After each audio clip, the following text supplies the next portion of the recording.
I'll never get tired of that title screen. Hello, everyone, and welcome back to Ionios, to Xenoblade Chronicles 3. It's been a while. Honestly, it's been a while since I recorded anything, let alone Xenoblade. But today is actually the 1 year anniversary of Xenoblade Chronicles 3. 1 year ago today, we played part 1, and it was great. So let's go ahead and get... Oh, I honestly forgot where I even was. So this video isn't gonna be like, a playthrough part or anything. I mean, I've done pretty much everything there is to do in the game. The quests are maxed out. Most of the affinities are maxed out. We've done almost everything. There's a couple quests I'm going to wrap up today, but more or less we've 100% of the game. So I guess this is really just to look back and reflect on the year since the game dropped, because there's been a lot going on with Xenoblade in general, and we're eating good right now. And now there's probably going to be a year or so until the next game, so I feel like this is a good time for this video. I mean, if you guys have been following since the beginning, I think my first video that did pretty good and got a lot of views was that trailer video for Xenoblade 3. And that was really exciting. In fact, if we go even further back, I remember the first trailer we ever got, right? That first reveal trailer. It was a Nintendo Direct, right? Yeah, it was the final reveal for a Nintendo Direct. So, okay, before even that, we got to talk about Future Connected. Because if we're going down the timeline of things that have happened in Xenoblade 3, we first started finding out about what this game was going to be like back when Xenoblade 1 Definitive Edition came out. Because in Future Connected, for anyone who hasn't played that, it's in the world of Xenoblade 1, and you fight these things called fog beasts. And at the time, we didn't really know what fog beasts were. We were like, what the heck? But a lot of people noticed that the fog beast looked like a monster from Xenoblade Chronicles 2, but it was covered in fog, and for some reason they couldn't attack it. Skip to today, and, obviously that was them showing us that the future of the series was that the two worlds were going to come together, because obviously a monster from Xenoblade 2 showing up in Xenoblade 1, what else could that be besides the two worlds coming together? And then the fog, we know now, is a side effect of two worlds that shouldn't exist together existing. Whatever. Future Connected was great. So that kind of gave us a hint. Also at the time there was leaks. Melia's voice actor, I think her name is Jenna Coleman, actually said that she was working on a project recently that was Xenoblade related. And then there was another leak saying that the game was gonna have older versions of Melia and Nia. A lot of leaks. Pretty much a lot of things were leading up to us finding out that 3 was gonna mix 1 and 2 together. But I don't put too much stock into leaks, so at the time I wasn't super believing it. But when that first trailer came out, oh my god. Me and my friends were watching that Nintendo Direct, and I was like, bro, ain't no way we're getting anything Xenoblade related. And that trailer started up with Noah playing the flute, and I thought it was like Tales of Vesperia or something. I thought it was a new Tales game or some new anime game, and I was like, no, Xenoblade. And then I was so disappointed I didn't even hear that Noah was speaking and his voice was British. So my friends were like, wait, Kai, I think this is Xenoblade. And I was like, nah. When they showed that Mechon, oh my gosh, it was so crazy. I couldn't believe it. I didn't know if it was Xenoblade X2, if it was Xenoblade 3, or something new altogether, but all I know is that I saw a character with a Monado, a cat girl, Mechon, and just so much craziness. And then you see Melia and Nia at the end. That was an insane time. We didn't know anything barely at all about the game back then. We knew that the worlds of 1 and 2 were at war, which I didn't find out till afterwards on Twitter. That's such a cool idea. I remember seeing that and I was thinking like, wow, what a sick premise for a game. The world of Xenoblade 1 formed its own army using Mechon that we used to fight, and the world of Xenoblade 2 formed an army using, like, you know, World Tree machines, and they're at war.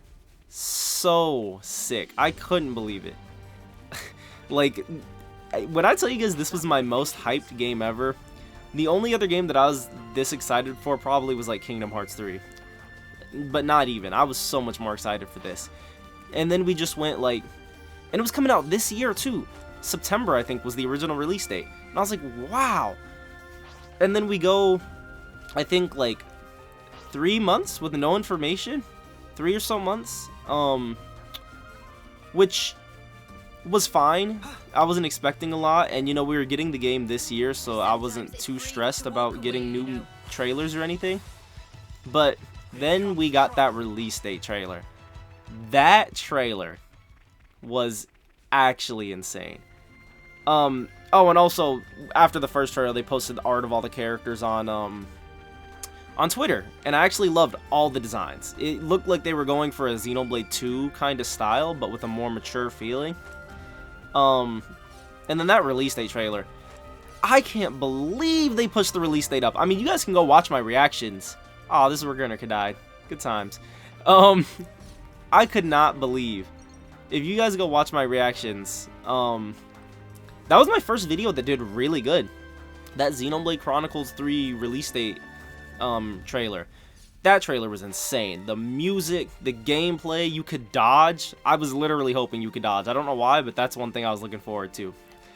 And like Noah pulling out the sword within his sword, and Wild Ride was crazy. It was just so much going on, and it was so hype. It was like, wow, we're getting another Xenoblade. Like, this is it. It was crazy. And then the fact that they pushed the release date forward, like closer to coming out. I think originally it was September, and then they pushed it to July 29th. I've never seen a game do that before, especially not like a big game like this. I'm used to getting delays. In fact, I was confident this game was going to get delayed, because I didn't think it was going to come out as soon as they said. I was like, there's no way. Wow, this was beautiful. Coming out and seeing Milik Meadows for the first time. I missed the beginning of the game, and we'll get to that. Anyways, let's, you know, speed this up so this video isn't too long. After that, we got the Xenoblade Direct.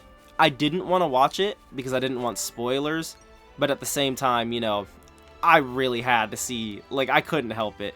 So, we watched that. I never uploaded my reactions. I recorded it, but I just didn't feel like editing it and, you know, going through and cutting out certain parts, because I didn't look for certain parts of the Direct because I didn't want to get spoiled too much. But still, and the website, I went through the website on my reaction video too. The website was sick. They were showing us like landmarks from Xenoblade 1 and 2. There was going to be a class change system. I love class change systems. Like, oh my god. I can't believe the amount of hype towards this game coming out. It was insane. And then the special edition. Like, if you guys tried to get the special edition, you know the struggle. That was ridiculous. It was only through Nintendo's website, and you had to go on there and keep hitting refresh like over and over again, trying to hope that you get one pre-order on that special edition. And the website kept crashing, and I had work that morning. The website went up at like 8 in the morning, and I had work at 9. So I literally had to sit there hitting refresh, and it wouldn't work. So my girlfriend actually offered to sit there on that website hitting refresh over and over again for hours. I think it was like 2 or 3 hours before we got our pre-order. And shout out to her, because I would not have gotten that if not for her. Oh, this is where we first found out about class changing and all that. But yeah, that was insane, and we got our hands on one. So, like I said, love her. I was so happy and glad that we got one. That was a stressful day. Whoa. But anyways, moving on, after all the, you know, pre-game hype, when the game finally dropped, I got the special edition, but I also downloaded it digitally. So I technically bought the game twice. That's kind of stupid. Don't do that, but you know, I'm stupid. And we played it that night. That night I recorded part 1. It was literally everything I could have imagined and more. If you guys go back and watch part 1 of that playthrough, I was so happy. Like, I can't remember a time I've started a game. Like I said, maybe Kingdom Hearts 3. And I'd been, like, so happy and, like, excited, and, like, everything was just perfect. The music, the gameplay, the graphics, it was all everything I wanted and more. And I still, to this day, I remember the impression that the start of the game left on me, because you get that little starting scene, right? With, like, Noah running through the city, and them getting ready to, you know, celebrate. And then all of a sudden, you hear that clock sound, and it just slows down to a halt. And they're just, like, frozen in time. And then you just start, and you're at war, and you're like, wait, so is this that, or is this something else? And it was crazy. And then the first area, when you're in, like, that war-torn land, and you can hear the sound of the clock ticking in your brain, that was so sick. Because at the beginning of the game, they have the whole flame clock as a gameplay mechanic. And so I'm like, wait, what? This is a mechanic? Like, you have to kill to keep yourself alive? And them having that in the music, if you guys go back, I think it's Afeto Valley, or is it Yazana Plains? One of those. That song has the sound of a clock ticking in the background, while you're going through that area.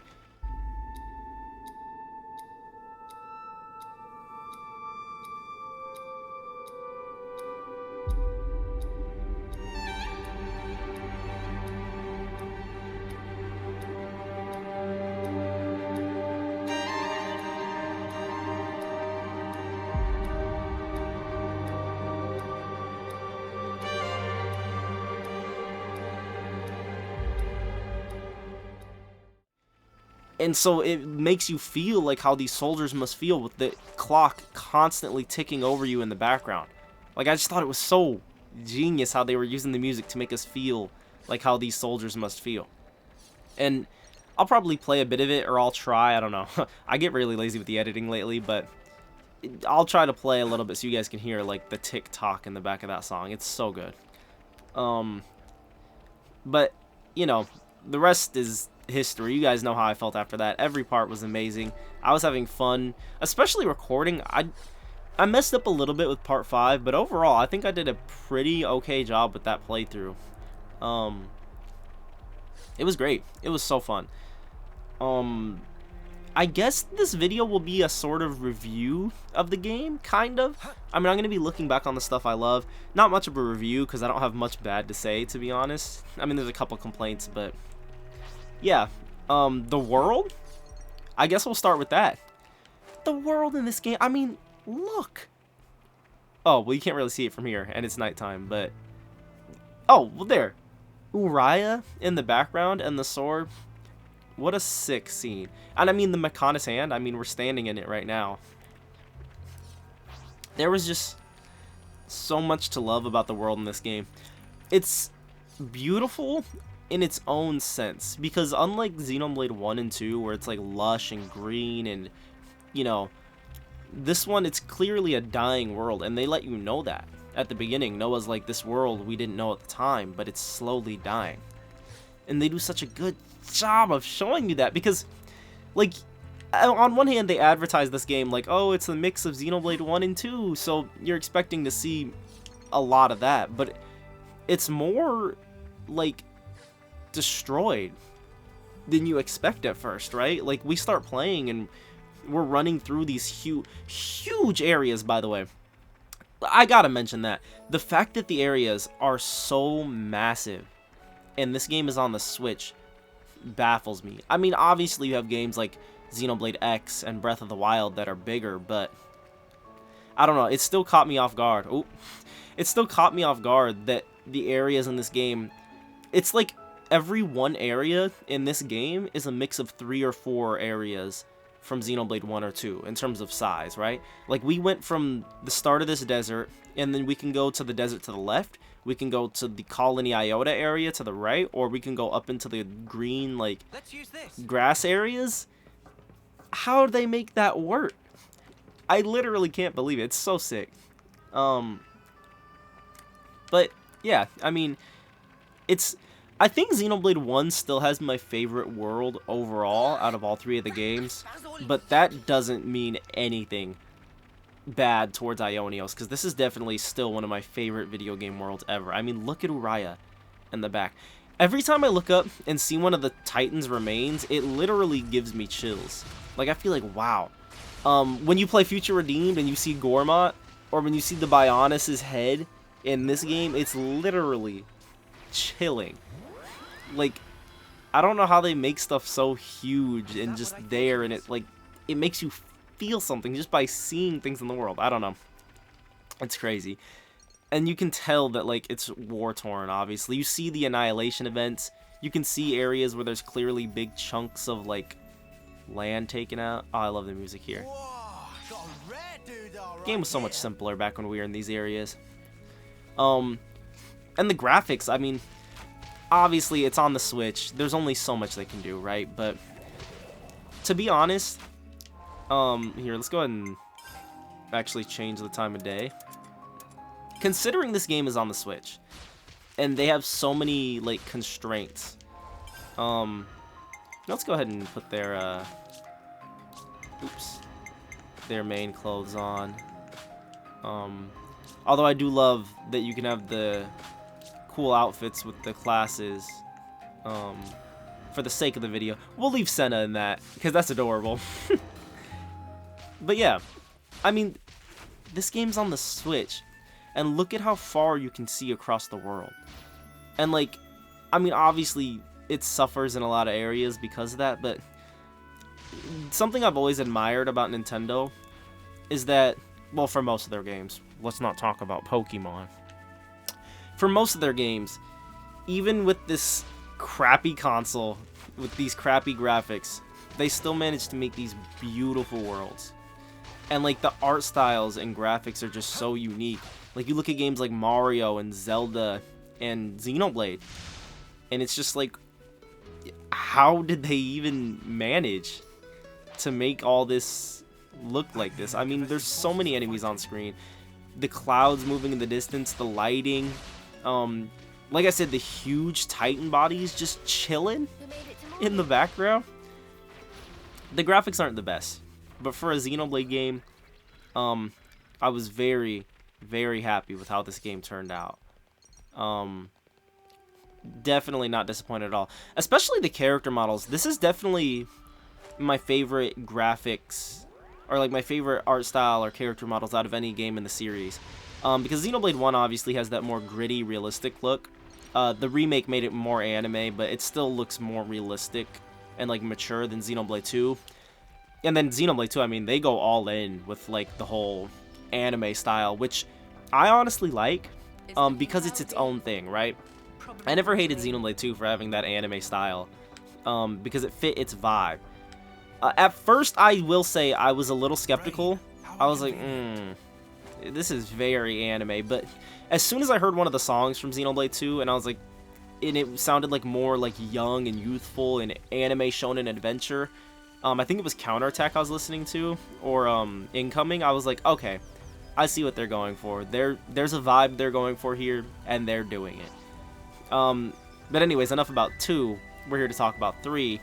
I feel like this is the perfect mix of Xenoblade 1 and Xenoblade 2 style, right? Like, it's very anime, like 2, but it also has that more mature, darker feeling that you would expect from 1.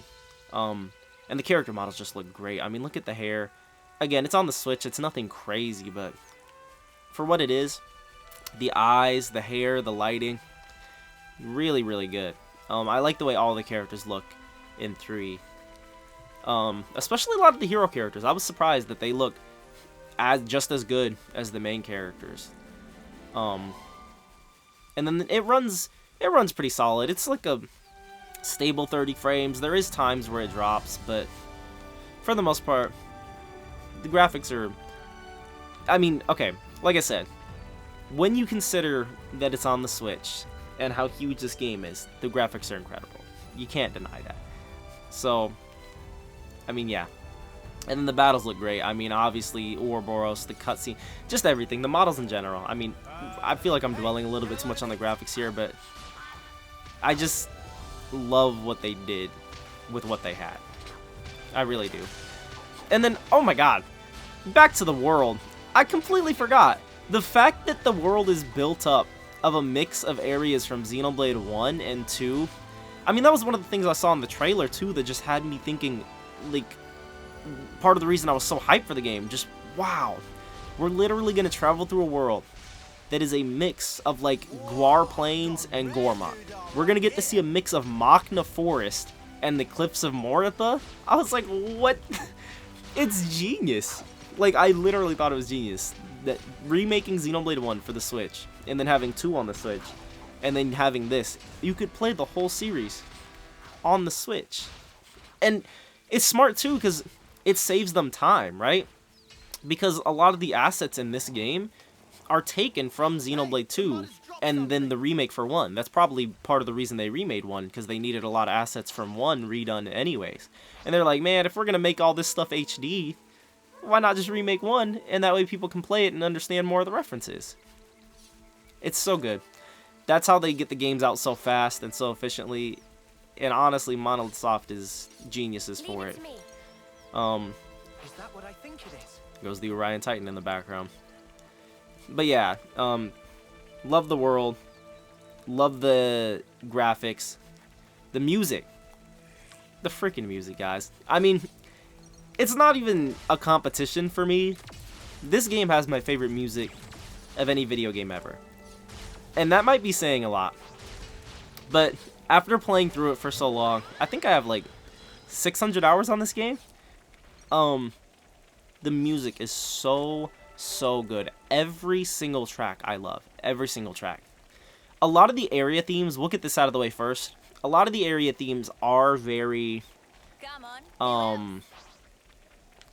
melancholic, right?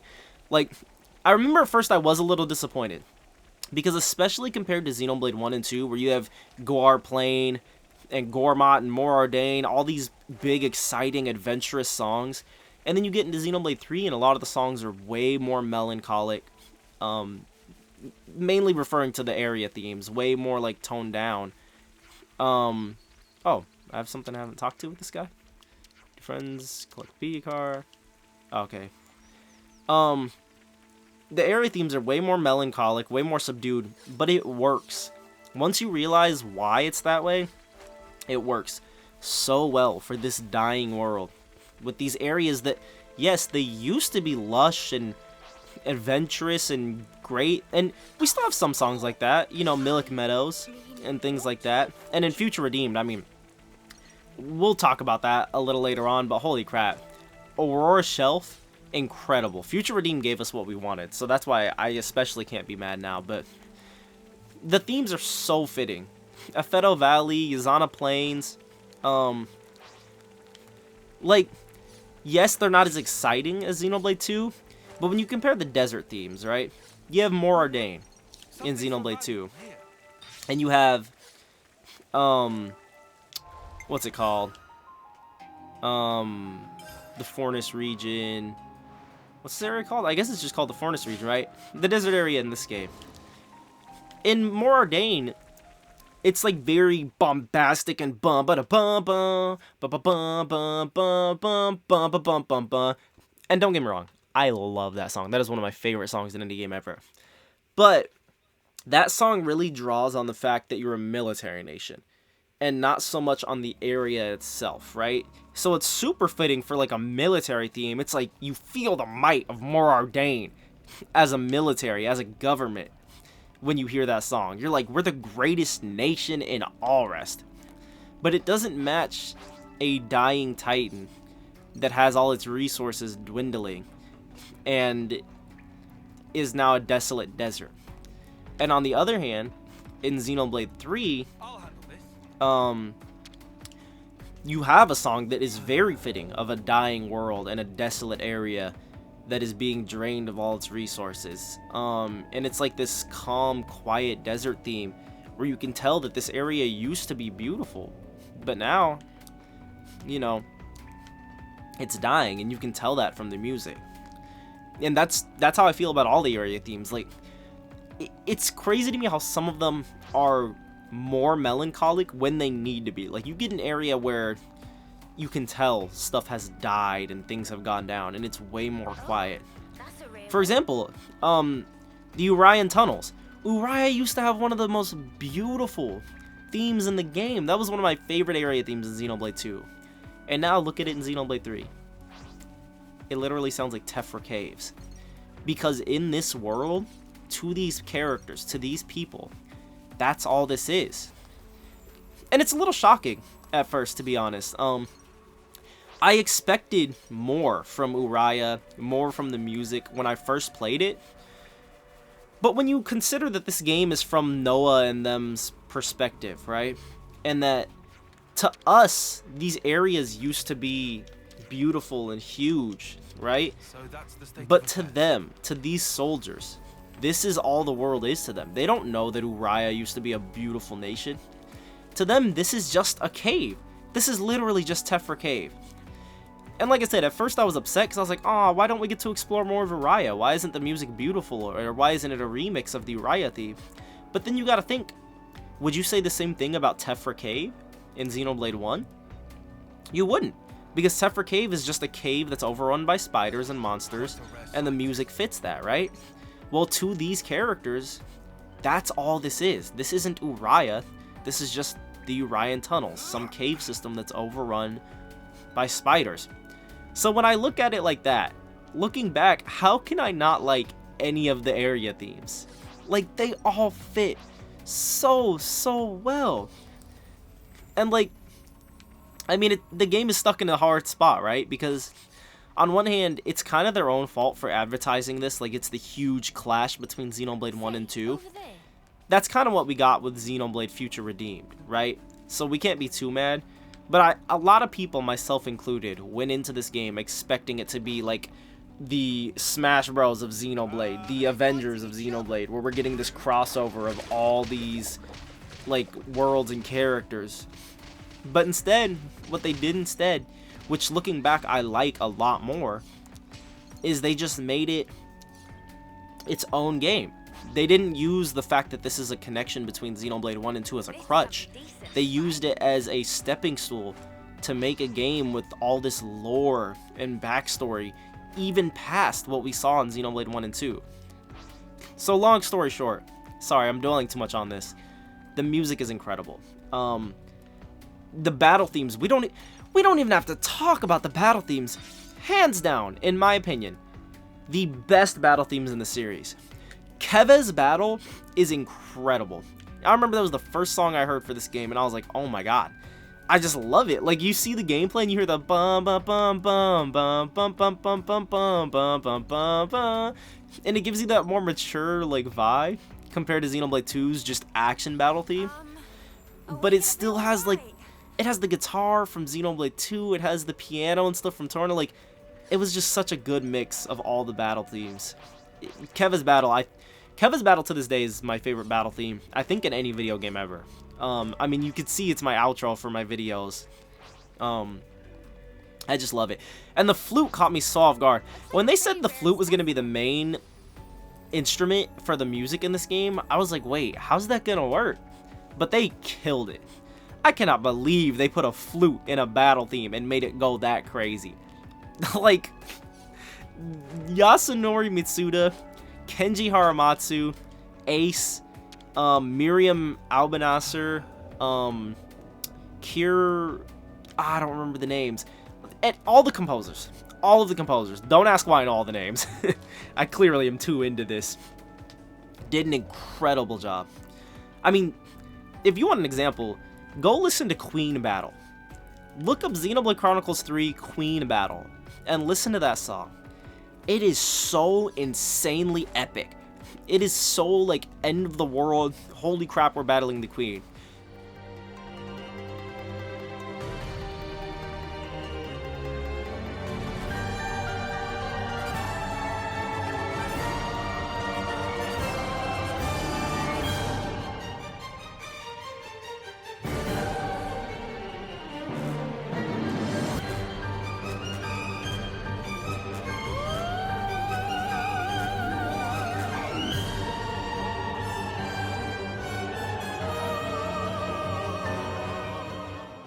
And it sucks because a lot of the times in this game, a lot of the songs get overlooked, especially battle themes.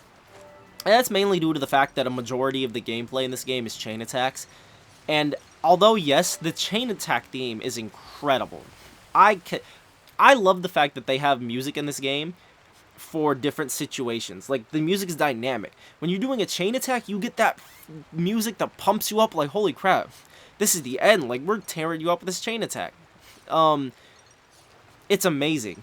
But it does suck that the chain attack gets in the way of a lot of the music, because, like, Queen Battle, I did not realize how amazing that song was until I listened to it afterwards. And then the dynamic music. You'll get so... I mean, go watch any of my episodes of the playthrough when we're at the end of a boss battle. The music gets you so pumped up when you get to the end of a fight. And it, like, starts picking up and it changes to, like, this fast tempo and you feel like you're at the end of the battle. It's so sick. Every game should do that, in my opinion. Every single game. That stuff is so hype. When you're at the end of, like, a Mobius fight and it's like bump, bump, bump, bump, bump, bump, bump, bump. Like, I can't do it justice, but, like, I mean, play the game, listen to the songs. It's crazy. The dynamic music is so freaking good. I don't know how this game didn't win Music of the Year. No, nothing bad towards God of War. That game's incredible, but it's a crime that this game didn't win Music of the Year at the Game Awards. And I honestly believe that it's only because the people who were voting, like the people who decided, just didn't play the game. I mean, or they played it and they just didn't give it enough of, like, enough time or enough shine or enough listens. I don't know. Somewhere they went wrong. But if they don't think this was the best soundtrack to come out that year, they're insane. I mean, all I talked about so far was the area themes and the battle themes and how fitting they are and how they make you feel something. That's not even to talk about the gorgeous cutscene themes in this game. The music that plays during cutscenes is so, so fitting and so, so good. I literally cannot believe it. Every time you get to the end of a chapter and they're playing the off-scene theme to off-see something after a huge battle just happened, it's just like, wow. And we'll talk about this more when I talk about the side quests, but it's like this game just feels like you're watching a high-action anime, right? And you get to the end of every big part and you're like, wow, what just happened? And they're just playing the flute and off-seeing, and you just take that moment to take a breath and reflect on the lives you've just taken and the stuff that just happened. Like, it's so good. And then, I mean, there's so many little things that hint at stuff in the music. Like, for example, when you're fighting M for the first time, and the Mobius theme plays, but with the flute, the only thing you're thinking is, holy crap, this is crazy, the flute theme with the Mobius. But then, you realize, M wasn't an Offseer, so why would a flute be playing for her battle theme? And then you remember, that's not M, that's Mio. Mio switched bodies with her. So the music the whole time was hinting and telling you that that's not M, that's Mio. But you wouldn't even think about that at the time.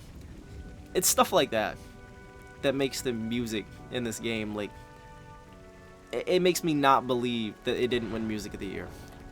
And I mean, I'm a huge fan. Like I said, this is my favorite soundtrack of any video game ever.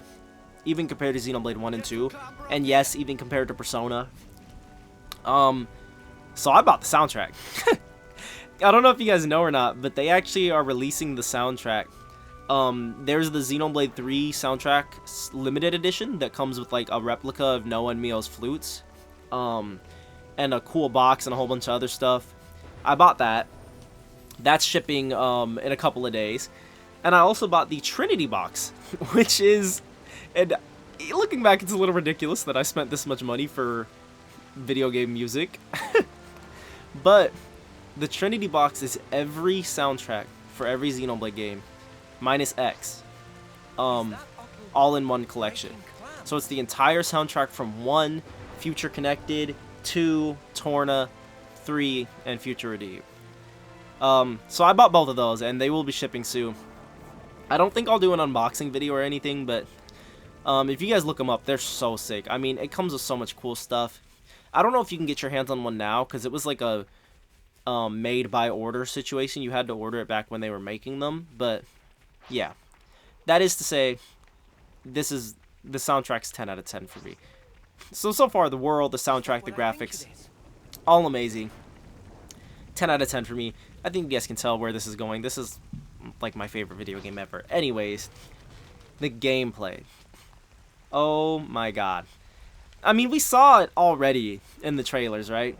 We knew that there was going to be class changing, but I was so happy with how it turned out and how it feels in this game to just get new classes and switch to them. It always gave me something I wanted to be doing, right?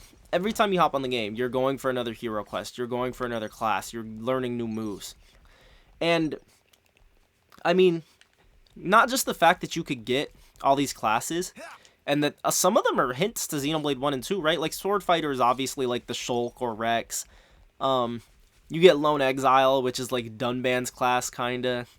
But the fact that you can mix them, I literally could not believe that. Like, when I read it on the website, I read it, but it didn't click with me that you were going to actually be able to do that. Speaking about the world again, the fact that we get the forest mixed with the land of Moritha, this area is beautiful. But yeah, it all works so well because you have the gameplay letting you fuse different arts from different classes. So you master an art, you get it on another class, you're just mixing everything together, right? But the fact that you get Kevez and Agnes arts, that is so sick. It's literally mixing the gameplay of Xenoblade 1 and Xenoblade 2. And at first I was like, wait, that's broken.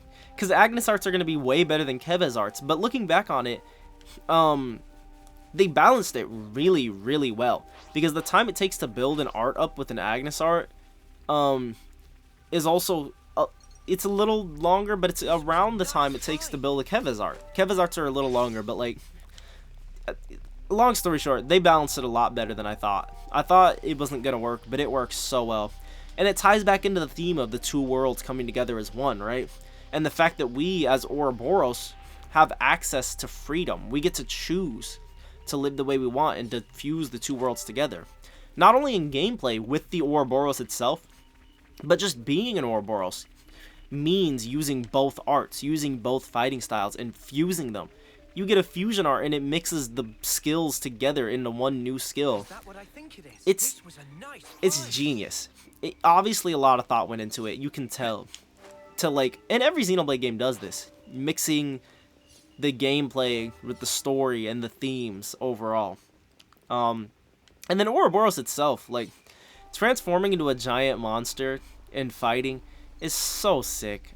I mean, I was already sold on it when we saw that first trailer, but like, some people don't like it. There's a good amount of people out there that think that Ouroboros is just a gimmick, or that, you know, it's kind of lame, you just transform just to spam a bunch of arts and then untransform. But I mean, I was playing on hard mode the whole time, and hard mode cuts the amount of time you can be in that form in half, and I still was having fun with it. I mean, I don't know what people expected, but to me it was crazy being able to transform and do these insanely powerful moves. I mean, it's literally ridiculous how much damage you can output in Ouroboros form. It's crazy. And I mean, I don't think it has to be anything more than a huge power boost, right? And they get moves that are literally not even close to as, like, weak as some of the normal moves. Not weak, but like, normal moves in comparison to Ouroboros are weak. Like, when you transform, you feel the power of that form. You have moves that break every enemy on the screen at once. An AoE guaranteed break. AoE topple. AoE launch. Uni can revive down party members with one move. Give buffs to everyone on the team. Taion can give debuffs to everyone. Like, I think Ouroboros is freaking sick. Honestly, some people didn't like it. I'm not one of those people. All the forms look cool. And the fact that they all get different forms too, right? Oh, I loved the exchanging flute scene here. That was so good. So good. I'll try to speed the video up a little bit, but yeah, long story short, the fact that the gameplay lets you run around more freely. You're not heavy when you're running like you were in Xenoblade 2, but you also still have to stand still to do your attacks. In my opinion, this is my favorite gameplay out of all 3 games. I mean, it's the perfect mix. And as much as I love the gameplay in Xenoblade 1, and the future visions and the customization, and I love the gameplay in Xenoblade 2 with blades, the class change system, it just does it for me. The fusion arts, it's so good. I love it so much. And then being able to dodge. I mean, obviously there's not a lot of moves you can actually dodge. I remember camaraderie at Ethel. This was great. There's not a lot of moves you can genuinely dodge, right? It's not like Final Fantasy XIV where there's big AoE circles. But it's still sick. I mean, I love dodging just because it's fun. It gets you to places faster. And positioning is a huge part in this game. The fact that they added all the buff rings, like healing ring, you get closer to your defender to get a defense boost. So sick, because the series has always been about movement, positioning, and timing. And that just adds to that, right? You gotta be positioned correctly. If you get aggro, you gotta hide behind your defender. If you need to be healed, you gotta stand near the healer. It just added another level of having to move around. And if it was like Xenoblade 2, that would have sucked, because you're so slow in Xenoblade 2. It would have sucked. But it's not like Xenoblade 2. You're fast in this game. You actually can move around quickly in battle, especially with the dodge. It makes having those area circles fit perfectly. I mean, like I said, it's no competition for me. This is my favorite gameplay in the series. Easy. Yeah, and then chain attacks. Okay. I personally love the chain attacks, and I love that they have special moves like the Ouroboros arts at the end of it. But I do see where some people have complaints as to the chain attacks being slower and longer than Xenoblade 1 and 2. In Xenoblade 1, the chain attacks were quick. You just do an art, do an art, do an art. In Xenoblade 2, it was the same thing, right? You do an art, do an art, do an art, you get the chain, full burst, you do damage. But in this game, it's a lot more of a build-up. In this game, you have to work for it. A lot more than you would in Xenoblade 1 or 2, but the payoff is so good. And I've never felt like, I don't know, I've never felt like they took too long, personally. I like the chain attacks. I've never felt like it was a drag, and I've played for 600 hours. And not once did I feel like, oh, I just want to skip this chain attack. I want the animation to be over. Because it's so sick. But I see where people are coming from, that it feels repetitive, having to watch the Ouroboros orders over and over again. So, like, you know, I love the theme in this area. But anyways, again, don't want this video to be too long. So let's move on to the characters. Because you can't have a world and gameplay and just a game that I care about without having characters that I care about. And oh my god, does this game do an incredible job making you care about the characters. From the start, I was reading the interviews, and Takahashi said that this game, he wants you to start off with all the characters from the start. That is such a genius idea. It is so genius. Because it lets you start with them. Like, they have gone on this whole journey together. One of the flaws of a lot of RPGs is that some of the characters you meet later in the game, they don't have that same time for development and getting to know the cast as the characters from the beginning do, right? And a perfect example, if you guys played Persona 5, Haru. A lot of people don't like Haru. And that's for multiple reasons, but I think one of the big reasons people didn't like her is because you get her so late in the game. In that game, by the time you get Haru, it's like, I've already gone on my adventure with everybody else. You only get to do, what, 2 or 3 dungeons with Haru, and then the game's over? So she just doesn't get that same amount of time and development with the rest of the cast.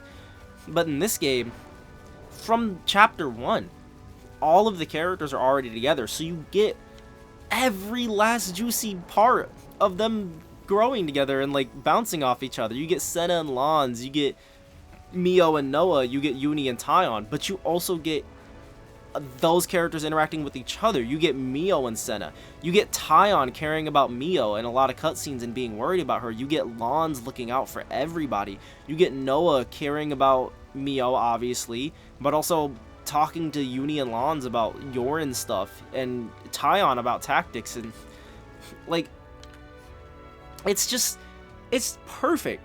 It's so perfect to start them off together that way. Because, like I said, you just get all that development. I honestly couldn't imagine it any other way. It's definitely my favorite cast in any Xenoblade game, and that's saying a lot, because I love the characters in Xenoblade 2. Zeke and Morag, I love them. But it's not even close for me. I mean, as a whole, there's certain characters I like more from 2 and 1, but as a whole, this is the strongest cast by far. Like, you feel something by the end of the game. By the end of the game, when you get to that scene where they're torn apart because the worlds are separating, you feel something. That that scene had me tearing up. I don't know if you guys remember, but if you watched my finale of the game, it was so sad. But the drawback of starting together, right? The drawback of having these characters start together is the fact that you don't get to have that, like, exciting feeling of getting a new character, right? Because in other games, it's like every time I get to a new area, I'm like, oh my god, we're going to get a new character. We get more, we get Zeke, it's surprising, it's cool, it opens up new options. You don't get that in this game because they start together. Or do you? And that's why this game is so genius. Because you have the hero characters. Even though you don't get to get new party members throughout the game, or new main characters because they start together, you still get new characters. So it doesn't give up that vibe of being excited to get in a new area and get new moves and a new moveset and a new character, because the hero characters give you that. It's just such a perfect loop in this game. You still get excited, you still get new moves. It's like, wow, who am I going to get next? The hero characters are genius. They're genius. You get to start the entire cast together, but you still get to have that feeling of meeting someone new, getting new attacks. It's so freaking good. And then, I mean, each individual main character, I was skeptical of some of them at the start. Especially like Mio. I thought she was really boring, to be honest, at the very start. But by the end, Mio is my favorite, one of my favorite characters. They're making a Mio Figma, actually. They're making a Mio figure, and I pre-ordered it. That's how much I like Mio by the end of the game. At the start, I was so disappointed because she was kind of just there, right? She was kind of just doing what you would expect the female main character to do. She fought, she was just there for Noah and them, whatever, right? But as you slowly learn why she acts that way, why she's so quiet and fades into the back so much, you realize that there's so much more going on than you think about. Because if you go back and you watch the cutscenes of Mio and her backstory with Miyabi, you realize she's not a quiet person. She's not a fade into the background kind of person. She's actually very loud and will speak her mind and is very in your face and, like, assertive, right? But she's not like that anymore because of what's happened to her. Because Miyabi gave up her life for her and she feels like, okay, I'm not living my own life anymore. She feels like she's living on borrowed time, like she's living Miyabi's life. You know, that takes a toll on her. And then the fact that she's coming closer and closer to death throughout the game, and she has to deal with the fact that she's gonna die before everybody else. Everybody else has another year or two, but not Mio. She only has another month. And you have that whole scene. Oh my god. The scene where Noah and Mio get into an argument. Noah and Mio are my favorite love story in any video game ever. Because of the fact that they show you, like, the real parts of relationships. It's not easy, right? And it's not just, okay. For example, well, let's not get into that. But, you know, a lot of other games have relationships, especially with the main character, where it almost feels like, not forced, but in a way it's just like, okay, I expected that to happen, right? It feels like, okay, obviously the main character is going to end up with the main girl. But in this, you can see how not only is the whole idea of Ouroboros seeing each other's memories, genius, because it gets the characters to know each other. It gives us that opening for them to get to know each other more at the beginning, right? So obviously they don't know everything about each other right off the bat, but it makes it more believable that these people who don't know each other could start learning to know each other so quickly. Again, another genius part of the characters and the storytelling, the whole Ouroboros thing. But it makes it so that with Noah and Mio, you get to see how their relationship grows and how they become lovers, right? They don't start out loving each other, but for one, they both instantly are drawn to each other because they both feel something different about the world. Not only are they Offseers, but they see more meaning in sending off lives and the world in general than the other characters do. So already they're kind of like outcasts amongst their groups, but then that brings the two of them together. They're always walking together in cutscenes, talking together. But then, like I said with the whole flu seed, they get into an argument, they communicate, they talk it out, and they figure it out, right? Like, it's not just they fall in love because they're supposed to fall in love. You can see how they slowly get to learn more about each other, and they slowly connect to each other more and more throughout the game. And then by the end, when they start realizing they have feelings for each other and Noah wants to protect Mio, and like they learn about babies and life and like love, and they're like, wow. I mean, they've grown up as soldiers their whole lives, right? So they don't know anything but fighting. But now that they're free and that they learn about these life things, Noah and Mio realize, like, I feel that way for Mio. I feel that way for Noah. Like, it's so good. I mean, yeah, by the end, Mio's definitely one of my favorites. The whole situation with M, her getting the long hair, and she's just badass too. I mean, what a good way to... Xenoblade always writes their female characters in a good way, so I wasn't surprised, but like, I mean, she be scrapping, bro. Mio be scrapping. She's fast, she's athletic. She was the top of her colony. Mio's just sick. I really liked her a lot more than I did at the start. Especially by the end, she really feels like a second main character almost, like to Noah. Like, it feels like her and Noah are the main character. It honestly feels like all of them are, but, you know, yeah. Really good. And then with Noah, him being, like, the leader of the group almost, there's always a reason for each main character being the leader. In Xenoblade 1, obviously, Shulk has the Monado, so he's the one, everyone's following him. And in Xenoblade 2, Rex has the Aegis. And it's more than just that, it's their personalities, but especially in Xenoblade 3, it really shines how they're following Noah. Like, they follow Noah's example a lot just because of his personality and the way he is. He's good at taking charge of situations. He's good at figuring out what's going on and figuring out the correct path to follow, right? He's really good at staying calm. He's incredible at staying calm when things go down. And you see that early on in those backstory cutscenes, when Yorn was dying and Lons was crying, and Noah was the only one who was like, stop crying, Lons, we have to get out of here, crying's not going to do anything. Like, he's always kept a cool head, and you see that later on. And the last thing I'll say about the characters is, God, like I was saying about the world, being able to see the remnants of the Bionis' head is chilling. That's the Bionis. Anyways, Noah and N are honestly one of my favorite video game characters ever. Shulk was my favorite video game character ever, and still kind of is, before playing this game. But Noah is just so sick. And if it was just Noah, I wouldn't put him over Shulk. Not even close. But N makes Noah for me. He is so sick. You see the opposite end of what happens with him, right?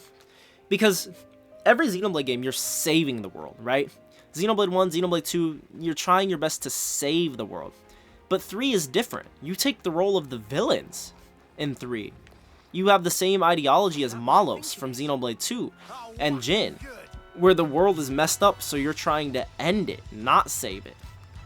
And Noah perfectly embodies that, because you get to see Noah as hope, right? You get to see Noah as someone trying to save people, but you also get to see N, who embodies regret. And you get to see what would have happened to Noah if he chose eternity, if he chose Mobius, if he chose to save the world. And so N, who is technically the original Noah, is the main character. Like, he's a Xenoblade main character. He wants to save the world. He wants to protect it. And yeah, it's for Mio, but, you know, that's where we would have ended up. That's what happens. N shows us what happens if you try to save this world. If you try to save Ionios, you become Mobius. And when I thought about it like that, when you realize that N is the main character, like the original Noah, it makes so much sense. Because Xenoblade main characters save the world, they protect it, and that's N. And especially when you play Future Redeemed and you find out that N's sword is powered by Logos' core crystal, by Malos, it makes so much sense. The same way that Alvis came to Niel because her ideals matched with his, is the same way that Noah's ideals match up perfectly with Malos's. Wanting to destroy the world because it's wicked and twisted and messed up, right? And in this case, Noah's in the right, technically. Well, they go back between what's right and wrong, but Ionios is messed up. So Noah's technically in the right. But it's, I don't know. It's so cool to me how, like, you get Logos with N every time, with Noah throughout every life. And that black sword, because he embodies the power of destruction and being the Endbringer. It's cool. Anyways, we've talked enough about everything else. This video's long enough as it is. So let's wrap it up talking about the story. We won't dwell on this for too long, but I mean, long story short, it's so good. At this start, I was a little disappointed with the ending, I will say. Because like I said, I wanted this game to be, I mean, they kind of advertised it as the huge crossover between Xenoblade 1 and Xenoblade 2, right? And so, even though I wanted to go in without high expectations, I couldn't help it. Going in, I was expecting Shulk, I was expecting Rex, I was expecting crossover stuff, right? But looking back on it, I'm so glad that this game is its own thing. It did its own thing. It didn't use the fact that it's a connection between Xenoblade 1 and 2 as a crutch. It forged its own path with all this stuff. And I like that so much more than if they had relied on the connection between 1 and 2 to have exciting moments, right? Because at the end, it turns out being its own game. Xenoblade 3 is its own thing. But it doesn't have nothing to do with those games, right? Obviously, we talked about all the connections. I mean, the Monados, the characters, the Aegises, the world. But they just don't go full blast Smash Bros on it, right? And I love that. Especially when you consider that Future Redeemed is that big connection that everybody wanted, right? Future Redeemed does give us that stuff that we wanted. So looking back, you can't even be mad, because Future Redeemed was such a perfect way to wrap up the story and give us Shulk and Rex and all the stuff we wanted, that looking back on it, it was perfect. Especially when you consider that in the city, you get to see those statues of the original Ouroboros members. That was so genius, dude. Come on. Because it lets you know, yes, you might not see it in this game, in the main game, but we are letting you know right now, do not worry. And they showed us the season pass ahead of time, right? They showed us the 3 Monados. We knew that we were going to get a crossover. But the statues in the city confirm. You're going to see Shulk. You're going to see Rex. Yes, they were in this game. They were in Ionios at one point or another. So, like, I wasn't even mad anymore, right? Like, I wasn't even upset that we didn't get all that stuff, because you get it in Future Redeemed. And we got more than enough in 3. I mean, God, seeing Melia and Nia and their themes being remixed, and like, it was so freaking good. So good. And then the side quests were good too. The side quests are so good in this game because they all build on the world. Something I really love about Xenoblade games is that they will always have the world follow its own rules to a T, and they always expand on those rules in such insane ways that they make it believable, right? Like this world where you only live for 10 years and you're at constant war, and they delve into the details of that so much and the consequences of what your party's doing. Different side quests delve into off-seeing and the meaning behind it, and the meaning behind learning to do stuff aside from fighting, and all these colonies getting used to living without their flame clock. It's so good.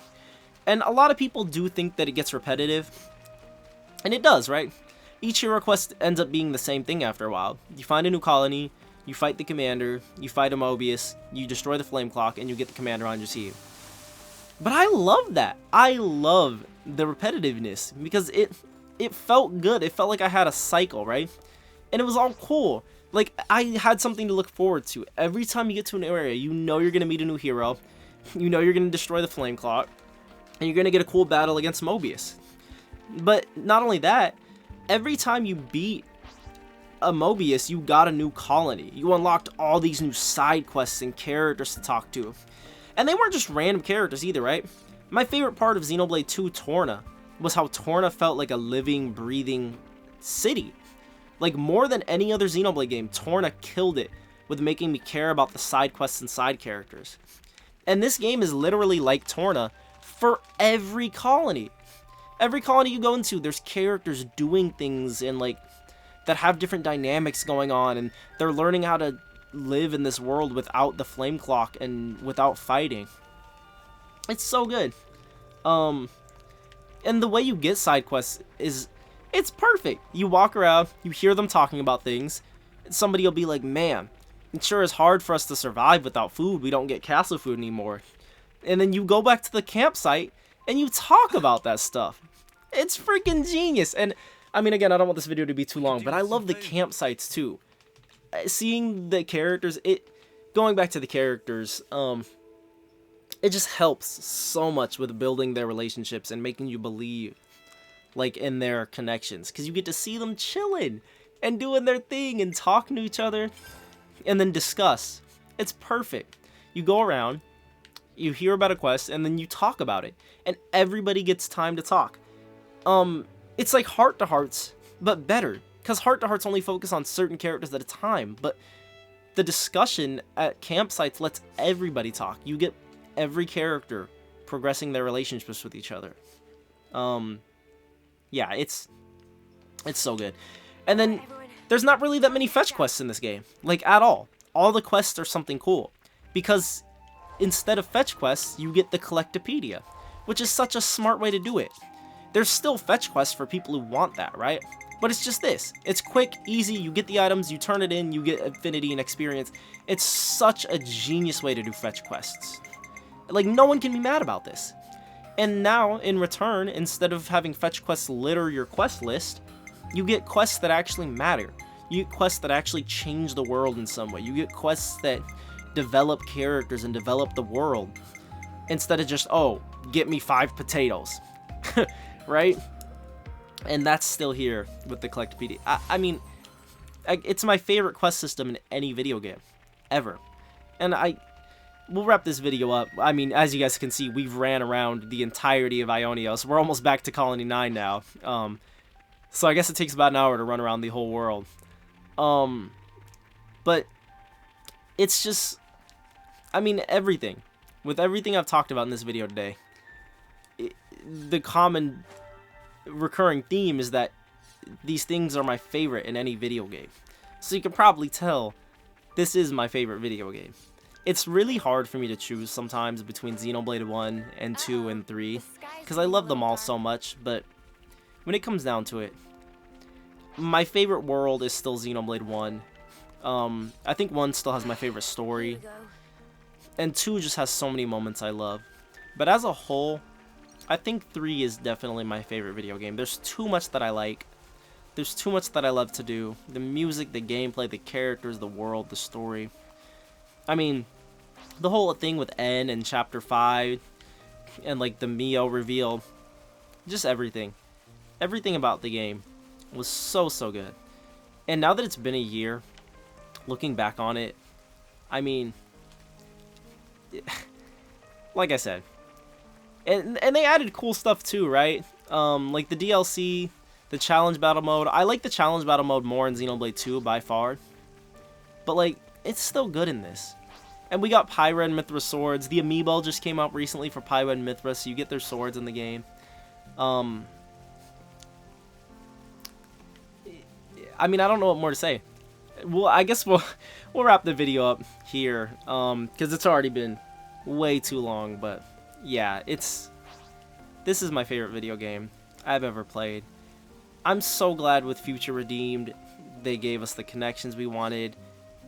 They gave us the crossovers. And we get that little hint that the future of this series is going towards Xenosaga. I actually started playing Xenosaga recently on the PS2. I got Xenosaga 1. So if they ever remake that, I'm assuming they'll remake it, right? Because at the end of Xenoblade 3's total story, they hint that this is connected to Xenosaga. They're probably going to remaster the games, and I'll play that on the channel. Whether it's a whole remake or just an HD remaster, I will play Xenosaga on the channel. So, it won't be my raw reactions for the most part. I'm not going to play episode 2 and 3, I'm only going to play 1. So most of the stuff I will have seen ahead of time, but it'll still be fresh, it'll still be new. So look forward to that. Whatever's next in the Xeno series, I know it's going to be good. They don't miss. They never let me down, honestly. That's why this is my favorite series. Monolith Soft never lets me down. So yeah. It's been a crazy year since the game released. But it's here now, and I've played it, and I loved it. And yeah. And it was all helped by playing it on the channel too. This was my first complete playthrough I've ever done on YouTube, so that honestly did help a lot with making me fall in love with the game, because I loved sharing it with you guys. I'm sharing my reactions, sharing like my first time seeing all this stuff. It's just so good. Anyways, sorry, I'm blabbing on now. Let me know what you guys think in the comments about Xenoblade 3 and how this past year has been playing it, with all the exciting stuff going on. We're getting Noah and Mio amiibo soon in the future, so there will definitely be more updates to this game. This isn't the end by far. Maybe they'll add an update for the year anniversary today. We'll see. But yeah, there will be more in the future with those amiibos. If not, we'll be on to Xenosaga. We've made a whole loop around Ionios now. We're back to Milik Meadows. So I think this is the... Actually, hold on. We can't leave like this. We gotta make it pretty. Go away, rain. Okay, it's still raining, but at least it's bright. God, I love the music in Milik Meadows. See Gormott. Anyways, sorry. Thank you guys for watching. Thank you guys for joining me on this Xenoblade Chronicles 3 journey. It's been one of the best, if not the best, video game experiences I've ever had. And I'll see you guys in the future, whatever that ends up holding for us and for this series. Peace out, guys.